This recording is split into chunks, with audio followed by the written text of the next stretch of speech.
ดีครับอาจารย์ครับผมโอ้FC กับถากันหลายนะครับสำหรับอาจารย์ชายนะครับท่านผู้ชมกับอีกมือสองมือเขาก็สารเนาะอาจารย์เนาะครับช่วงนี้อาจารย์เราก็ติดงานอันนั้นติดงานนี่เนี่ยยาวเลยอืมแต่ว่าได้พักบ่ได้พักเล่นว่าอาจารย์บัวเมื่อนี้ก็ถือว่าโชคดีนะผมก็ถามอาจารย์อยู่กำลังว่างนะครับท่านผู้ชมกำลังว่างเมื่อวานก็ไปเปิดสำนักงานเขานับงานหมอลำเมื่อวานมึกวันพฤหัสนั่นก็ไปตั้งเสาอีกเสาโทออกจากเสาอีกเสาโทก็ไปตั้งศาลพระภูมิออกจากตั้งศาลพระภูมิก็ไปถอดศาลพระภูมิอีกออกจากถอดศาลพระภูมิก็มาขึ้นบ้านใหม่อีกนะครับแล้ววันศุกร์ก็บ่ได้อยู่อีกวันศุกร์ก็ไปอบรมใบอนุญาตอีกอยู่จังหวัดสาธารณสุขจังหวัดถึงหมด100 คน100 กว่าคนไปอบรมอยู่นั่นคนที่ไปอบรมนี่เป็นหมอถ้ำประจำเป็นหมอยาหมอนวดหมอหยังทุกคนเขาอยากได้ใบอนุญาตไหมครับไปเรื่องกฎหมายของหมอพื้นบ้านนี่ล่ะหมอพื้นบ้านนี่ทั้งกระทรวงเพิ่นให้เขาอบรมเพราะว่าแต่ว่าผมก็ได้มาแล้วแต่ให้เขาอบรมเพื่อความรู้บ่แม่นว่าเสียหนี้เพิ่นว่าต้องเบิ่งว่าตัวใดมันผิดตัวใดมันบ่ผิดเฮ็ดแบบใดมันผิดเฮ็ดแบบใดมันบ่ผิดก็คือต่อไปก็สิเขาเอิ้นเอาใบอิหยังใบประกอบอาชีพใบประกอบอาชีพเนาะครับต่อไปสิเฮ็ดหยังก็ยากตัวอาจารย์ต้องมีใบรับรองว่าได้ผ่านมีฝีมือหรือในการทำพิธีหรือหนวดอีหยังก็ต้องมีใบเหมือนตัวต่อไปอาจารย์ทุกอย่างแต่เพิ่นบอกกันจริงๆนี่เพิ่นอยากให้เอาทุกอย่างล่ะพวกหมู่ใดที่สิเรียนด้านนี้หมอหรือว่าด้านหยังก็สร้างที่เฮาหมอนวดหรือหมอยาสมุนไพรก็ต้องไปขออนุญาตนะครับเพราะว่าคันเฮาบ่มีอนุญาตนี่เมื่อเฮาไปเฮ็ดผิดมานี่ทางคุณเพิ่นก็บ่รับรองให้เพิ่นก็บ่ซอยเฮาเกิดว่าเฮาไปนวดไปบีบย่างอยู่ดีกลายเป็นนอนติดเตียงจังซี่ครับบัดนี้เขาก็สิถามว่าเจ้าไปบีบมาแต่ไสบัดนี้เขาสิตามไปหาคนบีบเด้อบัดเจ้ามีใบอนุญาตบ่คำแรกนั่นแหละตัวสำคัญผมไปงวดนี้รู้สึกว่าเพิ่นเสริมความรู้ให้คักที่สุดนะครับบ่แม่นว่าสิเฮ็ดได้ซุ่ม4ซุ่ม5นะคันบ่เป็นหยังก็ดีไปถือว่าบุญมันเกิดว่าสมมุติว่าไปเอาสมมุติว่าจังผมนี่ไปเรียกเงินเขาเป็นหมื่นเป็นหยังจังซี่ถ้าเขาบ่เซาเขาบ่หยังนี่นะเขาบ่เซาบ่หยังนี่ถ้าเกิดว่าเขาฟ้องร้องก็ผิดนะบ่แม่นว่ามันสิเอาได้ซุ่ม4ซุ่ม5นะครับแล้วตัวสิเขาสิให้นี่ตามศรัทธาแล้วแต่เขาสิให้คือให้อยู่ในพื้นฐานของความพอดีแม่นครับเนาะเฮาเป็นหมออาสาหมอพื้นบ้านหมอช่วยเหลือชีวิตคนนะเฮาสิไปเอาแบบหมอเพิ่นฉีดหวานฉีดยามันก็บ่ได้เฮาก็แค่เฮาเรียนมาจังซี่แต่ว่าคันมันดีมันหยังนั่นมันบ่เป็นหยังแล้วคันเกิดว่าพลาดมานี่ทั้งที่ผมไปอบรมมื้อนั้นถ้าพลาดมานี่ก็ถือว่าจบกันนะติดคุกบ่แม่นว่ามันสิได้ง่ายๆนะครับแต่ว่าถ้าเอากันจริงๆพวกหมอเพิ่นบ่ไปเอาอนุญาตอีหยังนี่มันก็บ่เป็นหยังถ้ามันบ่มีคนถ้าบ่มีความเสียหายเกิดขึ้นถ้าบ่มีความเสียหายเกิดขึ้นบ่มีแนวใดผิดมันก็ไปได้เฮ็ดได้ตลอดมันสิเฮ็ดหยังก็ได้แต่ว่าคันพลาดมามื้อใดน่ะ จบกันเลยนะครับแล้วก็บ่มีใบรับรองบ่มีหยังนี่หนักเลยเนาะอาจารย์เนาะแม่นเฮาสิมีใบรับรองเฮาไปเฮ็ดซุ่ม4ซุ่ม5ก็บ่ได้เฮาต้องเฮ็ดตามเฮาระบุไประบุเฮารักษากระดูกดูดวงหรือว่าเฮาอันนี้เป่าใส่วิชาไสยศาสตร์หรือเฮานวดจังซี่ก็ต้องระบุไปให้หมดนะครับบ่แม่นว่าเสียนี่ก่อนเฮาสิเอาใบอนุญาตเฮาก็ต้องระบุนะครับว่าไผแน่ๆนะครับนี่คือวิธีการเลยต้องมีความชำนาญนำไปเบิ่งแล้วมันยากก็เลยผมก็เลยในตำบลผมนี่มีผมผู้เดียวอำเภอผมนี่มันมีอยู่2 คนเท่านั้นล่ะ ที่ได้ใบอนุญาตนะมันมันก็เลยยากฉะนั้นหลังจากวันศุกร์มาแล้วกับวันเสาร์กับมีงานต่ออีก รับงานพวกหมู่เพิ่นป่วยบ่สบายมา มื้อนี้ก็สิมาจากเกษตร ส่วนมากอันเรียนถามอาจารย์หน่อยหนึงคนที่ว่าป่วยที่จะมาหาอาจารย์ส่วนมากเพิ่นเป็นอิหยังครับอาจารย์ ส่วนมากนี่คนจะพวกผีเขาเจ้าศูนย์ต้องธรณีสารจังซี่แหมถูกสาปถูกแช่งถูกบนบานศาลกล่าวจังซี่แหมนี่คือวิธีการบ่แม่นว่าเฮาสิเฮ็ดซุ่ม4ซุ่ม5ได้คือเฮาสิไปเฮาปลูกบ้านหรือเฮาเฮ็ดหยังไปอยู่ในไร่ในนาหรือไปเฮ็ดหม้องกวมเงาไม้หรือว่าไปกวมจอมปลวกนี่เขาเอิ้นตองธรณีสารแต่ใหม่ๆนี่เฮ็ดไปได้กินไปได้อยู่ไปได้พออยู่ไปมันก็จะเกิดนั่นเกิดนี่ขึ้นเกิดป่วยเกิดบ่สบายครอบครัววุ่นวายไปจังซี่นะครับนี่คือวิธีการผมก็ขอขอบคุณคนพิษณุโลกนะครับคนพิษณุโลกนี่คือว่าดวงที่เข้ากันกับผมบ่ฮู้ว่าเป็นแนวใดนะครับเป็นมาได้ตั้งแต่พศ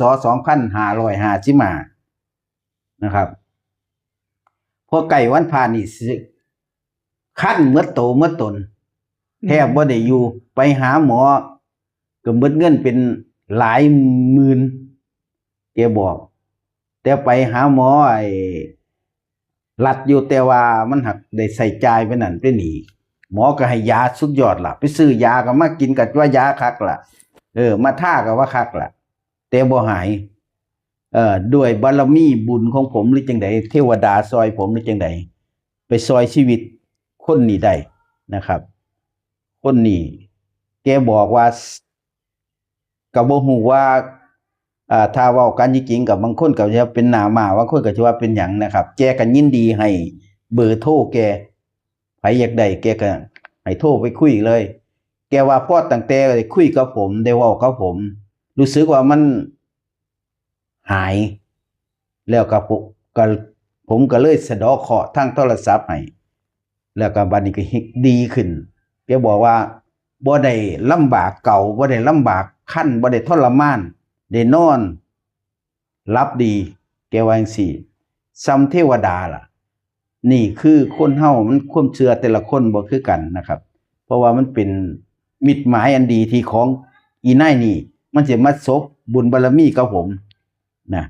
นี่คือวิธีการต้องเดี๋ยวนี้พวกตัดกรรมตัดเวรทางโทรศัพท์นี่หลายที่สุดเมื่อวานนี่ก็4รายผมก็สะเดาะเคราะห์ให้แล้วว่ามันว่าผมสิตัดกรรมอย่างเดียวคือผมสิสะเดาะเคราะห์ปีเคราะห์เดือนเคราะห์วันเคราะห์8ทิศเสร็จแล้วผมก็จะพาจุดธูปตามแรงวัน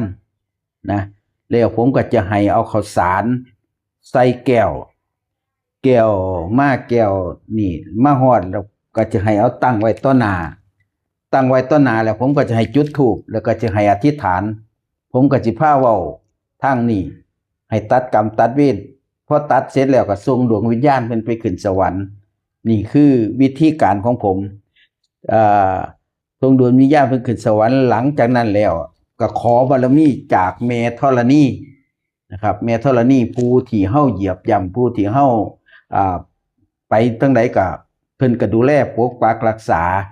ก็ต้องขอบารมีจากเพิ่นเฮานี่เฮ็ดบ่ดีบ่งามกับสิ่งศักดิ์สิทธิ์หรือว่าเฮาถือคนสาปคนแซงคือไปสาปไปแซงเขาจังซี่เฮ็ดบ่ดีกับเขานะครับมันก็ทำให้เฮานี่ทำมาหากินบ่ขึ้นบ่เกินนะพอสิได้ก็บ่ได้พอสิมีก็บ่มีพอสิเห็นแน่มันก็มีทางไปคือบ่มีเงินเก็บจักเที่ยที่อาจารย์นั่นล่ะก็เลยต้องกลับคำสาปแช่งกลับคำบนบานศาลกล่าว บางคนก็ดีบางคนก็บ่ดีบ่แม่นว่าวิเศษวิโสหยังก็บ่ได้ลงทุนหยังมากมายบ่ได้หยังมีหยังมากมายนะครับท่านสิมาหาผมมันก็เสียค่ารถเงินสิเสียค่ารถนี่มาหาผมยังสู่เอาสมนาบุญคุณผมยังสิไข่กว่าเฮ็ดไปทั้งนั้นท่านมันสิดีก็ดีมันบ่ดีมันนี่ก็บ่ดีนะครับผมบอกโกงๆเลยผู้มาก็ดีผู้บ่มาทั้งอยู่ทั้งกลุ่นบางคนก็ดีคือกันล่ะครับมันก็คือปากนี่มันเป็นปากผมบ่แม่นปากคนอื่นนะครับผมก็ต้องสวดไปทั้งโทรศัพท์ให้เอาโทรศัพท์ใส่หม่องตรงหม่องตรงหัวใจนะครับผมก็จะเดาะทั้งนี่นอนลงแล้วก็ใส่นี่นะครับแล้ววิธีการเราหลังจากสะเดาะเคราะห์ปีเคราะห์เดือนเคราะห์8ทิศเสร็จแล้วผมก็สิให้จุดธูปกับคำสาบานกับคำบนบานสารกล่าวกับคำสาปแซงนะครับนี่คือวิธีการเฮาก็ต้องเฮ็ดไปลองเบิ่งของบ่เห็นโตเห็นตนบ่แม่นว่ามันสิดีไปหมดผู้ดีผู้บ่นะครับเงินที่สมนาบุญคุณผมมาน่ะก็ถือว่าทำบุญไปนะครับผมก็สิเอาไปทำบุญต่อคือกันครับก็สิแบ่งไปทำบุญต่อคือกันเพื่อให้ได้บุญนํกันนะครับบางท่านบางคนเพิ่นก็บ่สะดวกเดินทางมาเนาะอาจารย์เนาะมันไกลเนาะค่ะมันสมมุติว่าอยู่ภาคใต้จังซี่อยู่เหนือจังซี่อยู่ภาคตะวันออกจันทบุรีระยองสิเนาะมันไกลเนาะสะเดาะเคราะห์ทางโทรศัพท์ก็ได้ครับเพราะว่ามันผมเฮ็ดมาแล้วผู้ดีผู้บ่คือกันนะครับบ่แม่นว่าสิดีหมดบ่แม่นว่าผมสิเก่งไปตลอดก็ขึ้นอยู่กับบุญวาสนานำบุญวาสนาแต่ว่าต่างที่ผมเฮ็ดนี่คนก็มีคำตอบมาหลายนะ100นึงก็สิอยู่ 80% เหลืออยู่ 20% นี่สิบ่อันนี้นะครับสิบ่ตอบมา1ต่อ1เป็น2ต่อ2ไปไล่กันไปผู้อันนี้เสือแนวนี้ผู้เฮ็ดทางนี้บ่มีทางไปบางคนก็ว่าเกิดมาบ่เคยเห็นจังซี่บัดมาเฮ็ดแล้วก็คือจังดีจังซี่นะครับรู้สึกเบาครับเฮ็ดหยังก็คือลุคือล่วงไปได้เนาะอาจารย์เนาะครับอีนายหนึงแต่ว่าผมให้เลขไปบ่ถูกดอกมื้อนั้นเนี่ยใกล้เลขสิออกรอบบ่ายๆนั่นล่ะบ่าย2อาจารย์สะเดาะเคราะห์ให้หนูหน่อยแล้วหนูจะกลับคำบนบานศาลกล่าวแกบอกจังซี่ผมก็ว่าวันนี้ผมว่างอยู่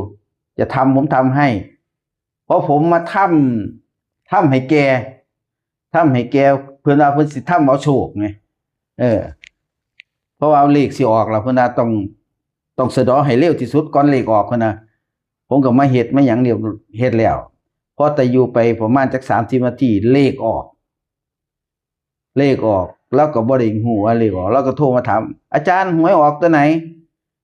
ออกบนออก14ล่างออก71โอ้หนูถูก หนูถูกตั้ง70,000น่ะโอ้โหถูกได้จังได๋ถึงเลขวิ่งเลขหยังเราคือสิดีใจแฮงเนาะอาจารย์ดีใจเกิดมาคือถูกหลายปานนี้จักเที่ยว่าอาจารย์ถามเนาะผมกันรับโทรศัพท์อยู่หน้าบ้านแล้วโทรมาอาจารย์โอ้ดีอาจารย์หลังจากแค่สะเดาะเคราะห์ไปบ่กี่ชั่วโมงออกประมาณจัก30นาทีเลขออกแล้วเผาสิไปทำงานแม่ละมาสะเดาะเคราะห์แล้วเผาสิไปทำงานต่อระหว่างเจ้านายบ่อยู่เลยเผาหนีมาว่าซั่นเขาไปโอ้ดีงวดหน้านี่หนูจะเอาให้เยอะๆแสดงว่าหลังจากอาจารย์สะเดาะเคราะห์ให้เจ้ากรรมนายเวรเทวดาเพิ่นก็มาอำนวยอวยพรให้เนาะก็ได้โชคเลยถือทั้งวิ่งถือทั้งเลข14เก็ตนึงก็ถือว่าซั่นโอ้โหรวมแล้วหนูสิได้อยู่70,000ว่าซั่นโอ้ดีใจนะอาจารย์เนาะปาทิโทนี่แหละครับท่านผู้ชมถ้า FC ท่านใดที่รับชมคลิปนี้บ่ทันสะเดาะเคราะห์ก็โทรมาหาอาจารย์ชัยเดี๋ยวผมจะขึ้นเบอร์โทรให้นะครับต้นคลิปนะครับนี่คืออีนางนี่แกเอากระทัดรัดเอาแบบว่าให้เร็วที่สุดก่อนเลขสิออกว่าซั่น ว่าจะเฮ็ดมื้อใดก็บ่ได้เฮ็ดมันบ่ถูกหยังจักเทื่อก็เลยเฮ็ดแกก็เลยว่าติดหนี้เขาไว้เป็นแสนแกว่า แต่ก็ยังดีเนาะก็ยังดีอันได้ใช้เขาเขาเอาไว้ให้อยู่ 20,000 แกว่า โอ้สาธุ เขาเว้าหมดแกว่าเบาวิวเลยเนาะอาจารย์เนาะแต่ว่าแกก็ว่าโอ้ดีคักกันเฒ่าแก่นี่เขาให้เส้นมันถือบ่ได้เขาก็ให้เส้นไปตลอดแล้วว่านี่แหละก็มันเราก็เลยดีใจได้เท่านั้นผมก็ดีใจแล้วก็โอนมาให้ผมสาธุใส่โอนมาให้ทำบุญแล้วอ่ะหนูดีใจหลายบ่เคยถือหวยกินหยังก็แซ่บไปเนาะอาจารย์เนาะว้ายคนเฮานี่มันก็รับดีคักเด้เนาะคนเฮานี่เงินเทวดานี่เงินบ่ได้ลงทุนบ่ได้ลงแรงบ่ได้หยังนี่มันบ่เมื่อยเนาะโอ้ยได้ก็ถือว่าบุญนี่ครับนี่ล่ะคือวิธีการผมก็ว่าโอ้บุญวาสนาดีนะครับแต่บางคนเพิ่นก็ถือเลขวิ่งอยู่ดอกวิ่ง1นั่นอาจารย์ให้วิ่ง1งวดที่แล้วเนาะวิ่งบนด้วยแม่นครับเข้าอีกนะครับวิ่งบนเข้าอีกนี่คือวิธีการของผมแต่ว่ามันก็ผู้ถือผู้บ่ถือคือกันล่ะกันผู้ถือก็ดีใจแล้วครับกันผู้บ่ถือก็หงอยแหละเป็นของธรรมดาเนาะอาจารย์เพราะว่ามันเลขมันเป็นเงินเทวดาคนร้อยคนพันคนเนาะจักไปสิได้โชคจักไปสิผมบอกเลยว่าทุกอาจารย์นี่เพิ่นให้ไปหมดบ่ฮู้ว่ามันสิไปออกของอาจารย์ใดอาจารย์ใดให้ไปถ้าถูกก็ถือว่าอาจารย์นั่นดีแม่นคิวนะครับนี่คือวิธีการฉะนั้นเฮาก็เล่นพอประมาณอย่าเล่นเกินโตเอาพอหอมปากหอมคอนะครับบ่แม่นว่ามันสิเข้าทุกงวดมันก็มีงวดเข้างวดบ่เข้าบางคนก็บ่เข้าเสียเลยลางเทื่อก็มามันฮอดจำนวนมากก็มาเข้าจังซี่นะครับเป็นช่วงจังหวะเนาะอาจารย์แม่นคนเฮานี่เลขนี่คันมันถูกนี่มันสิอยู่ได้3งวดเข้าติดต่อกัน3งวดถึงงวดที่4นี่มันสิหยุดมันสิบ่เข้านะนี่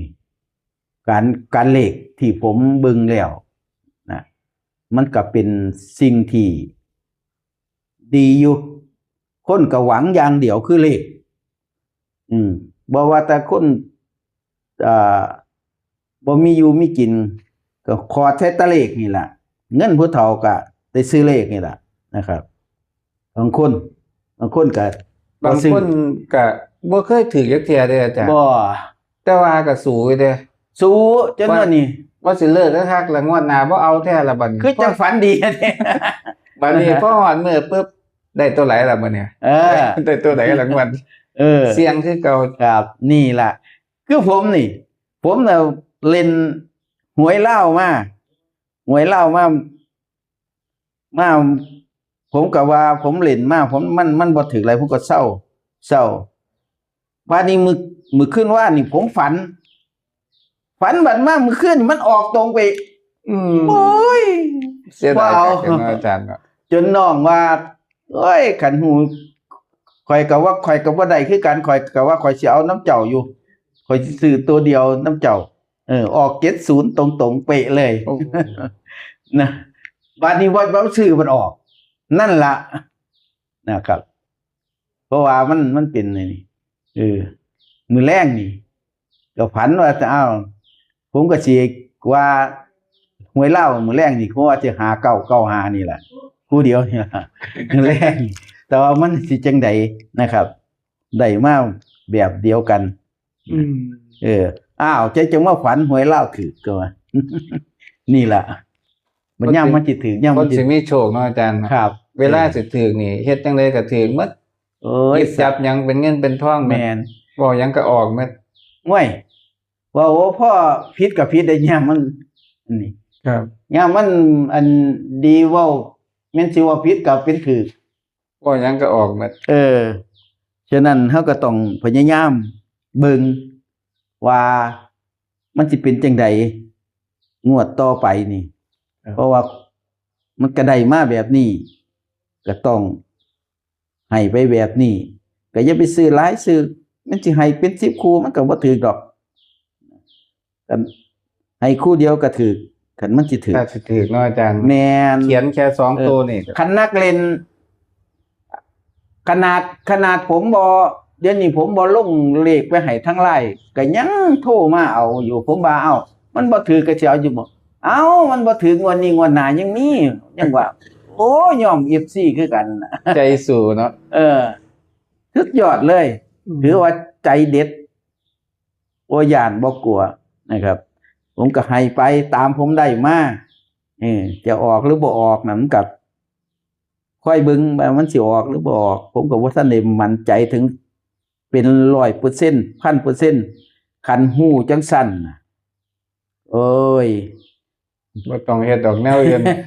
ผมนั่งเอาตะเลขพ่อนะครับ เอางวดของวันที่1สิงหานี่ เขาเลขเสียงเนาะ ครับ เสียงโชค เป็นช่วงของการเข้าพรรษา เออ พอดีเนาะอาจารย์เนาะ เข้าพรรษานี่ผมสิตั้งจิตอธิษฐานลงไปเรื่อยๆขอให้เขาไปตลอดนี่เถาะ สา พอ ธุ FC ได้มื่นตาอ้าปากได้นะครับค่อยไปค่อยมา FC เฮาบ่ต้องไปนี่ดอกมันจังได๋ มี ก็ แต่ อยากให้ได้ตรงๆแหละบ่อยากให้เสียเงินดอก แต่มันหักเสียนะครับอ้าวผมบอกเลยสำหรับผมนี่คนก็ต้องสิเสียนํผมไปหลายเด้ ครับ มันบ่ถึกเป็นถ้าว่าการจริงกันเป็นล้านพุ่นแล้วหมดทุกคนนี่ผมมันนอนคิดนอนเครื่อง อาจารย์ก็เป็นห่วงเงื่อนเนาะอาจารย์เนาะ ครับ อาจารย์ใดคือกันมองได้อาจารย์ว่าโอ้ออกป้ายแดงไปสั่งอาหารกินทานเนี่ยตอนนั้นเฮงสิเสียหลายล้านFC ทุกคนนะครับผู้เพิ่นซื้อ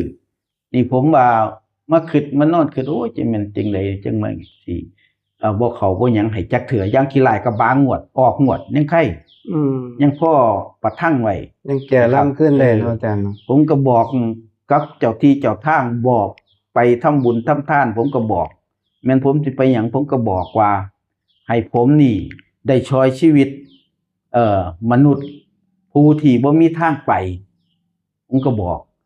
มัดไปอยู่มันใดแม่นสิจุดธูปบอกผมก็บอกจังซี่ บุญบานสัตว์เก่าทุกจุดทุกหม่องเนาะอา หม่อ จาง รย์ ใดผมก็บอกว่า เพราะว่าเดี๋ยวนี้พวกคนที่บ่มีอยู่มีกิน พวกที่จะบ่มีทางจะไปก็พึ่งพาอาศัยผู้ขาขอให้ผู้ขานี่ได้โชคได้ลาภให้กับ FC ให้กับผู้เพิ่นที่บ่มีอยู่มีกินเพราะเพิ่นได้จุนเจือครอบครัวอธิษฐานไปหมดหรือว่าที่เขาพรรษานี่มันสิเข้ากับบ่แน่คือกันนะครับก็เบิ่งก่อนว่าผมก็พยายามสิขอเพิ่น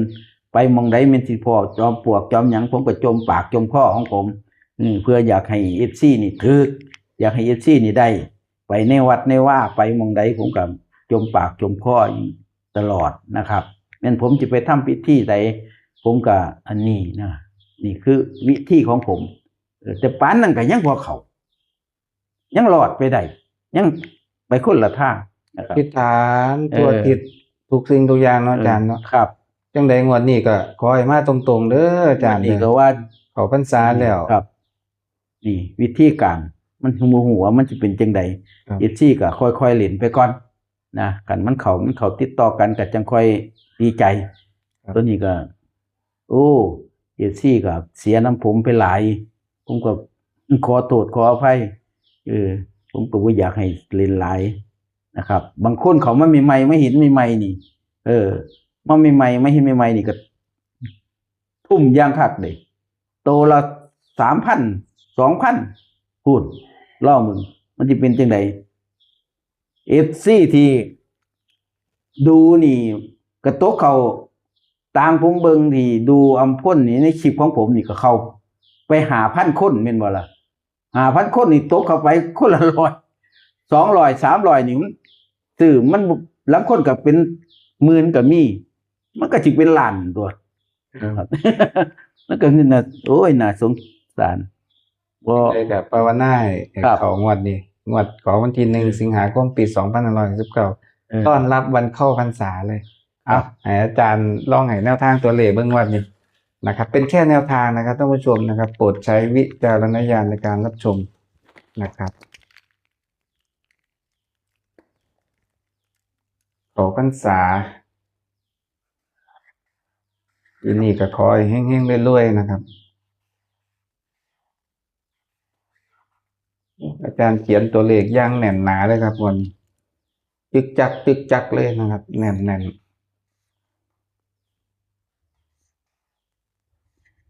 ผมยันเลขบนมันสิเอามาออกเลขล่าง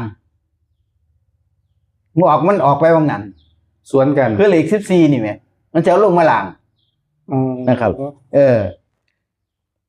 อันนี้อาจารย์ใช้เรามีเส้นนะครับในการเบิ่งตัวเลขนะครับท่านผู้ชม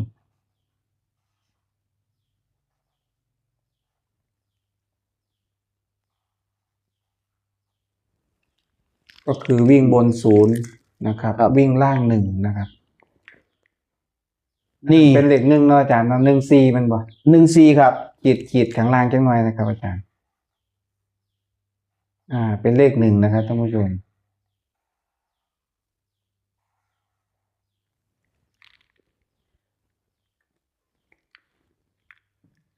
นี่คือที่มันได้มาจาก4นี่790ก็พยายามตีลังกาลองนี่เด้ออย่างที่เขา60ว่าเป็นไปได้ครับอาจารย์เป็นไปได้ทุกอย่างครับนี่790แล้วก็14วิ่งบนนี่0วิ่งล่างนี่1นะครับวิ่งล่างนี่1มันมีเท่านี้ลองเบิ่ง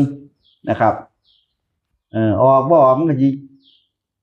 มีจบกันเท่านี้นะให้เที่ยเดียว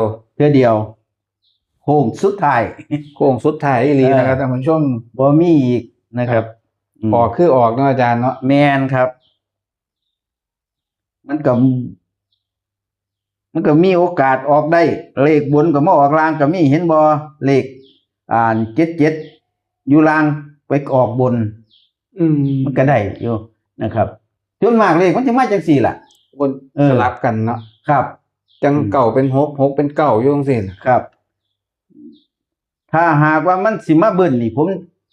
ถ้ามันสิมาเบิ้ลนี่ก็คือถ้ามันสิมาเบิ้ล